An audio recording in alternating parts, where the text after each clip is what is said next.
किसने क्या खूब कहा है कि रास्ता सबके लिए वही है, पर कोई कंफर्ट ढूंढ रहा है तो कोई अपनी मंजिल। नमस्कार, मैं राजा अग्रवाल एक छोटी सी कहानी सुनाता हूँ। एक बार एक शहर में बहुत अजीब सी रेस हुई।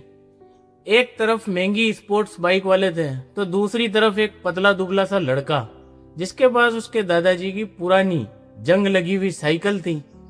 अब स्पोर्ट्स बाइक वाले इस लड़के को देखकर इसका मजाक उड़ा रहे थे कि तू क्या इस खटारे से रेस जीतेगा। पर उस लड़के ने बिल्कुल बुरा नहीं माना और मुस्कुराया और सिर्फ इतना सा बोला कि रेस पेडल से नहीं, हौसलों से जीती जाती है। अब रेस शुरू हुई। शुरुआत में स्पोर्ट्स बाइक वाले इतनी तेज निकले कि वो लड़का बहुत ही ज्यादा पीछे रह गया। पर असली खेल तो अब शुरू होने वाला था, क्योंकि वो रास्ता पहाड़ों की तरफ मुड़ा।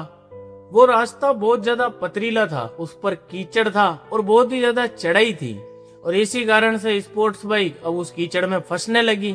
उनके टायर अब स्लिप होने लगे, क्योंकि वो सिर्फ प्लेन सड़कों के लिए बने हुए थे। लेकिन उस लड़के की पुरानी साइकिल, उस लड़के ने बचपन से ही गलियों में कीचड़ में साइकिल चलाना सीखा था, तो उसने अपनी पूरी जान लगा दी। और उसे इस बात का भी बिल्कुल डर नहीं था कि साइकिल मेरी गंदी हो जाएगी या साइकिल टूट जाएगी। और अब वो देखते ही देखते एक एक बाइक वाले को पीछा छोड़ता चला गया। और अब वो जब फिनिशिंग लाइन तक पहुंचा तो वहां पर उसको देखकर सारे लोग हैरान थे।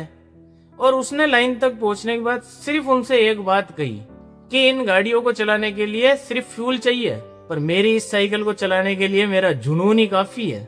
दोस्तों, ये छोटी सी कहानी हमें बहुत बड़ी सीख देती है। हम भी अक्सर जिंदगी में रोते रहते हैं कि हमारे पास में रिसोर्सेज नहीं है, अच्छा सेटअप नहीं है या फिर पैसा नहीं है।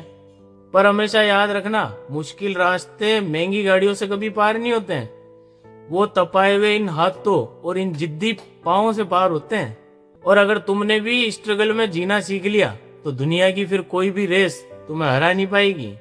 इसलिए आरजे राजा कहता है कि दुनिया को दिखाने के लिए नहीं, खुद से नजर मिलाने के लिए जियो। कल फिर मिलते हैं एक नई सीख के साथ।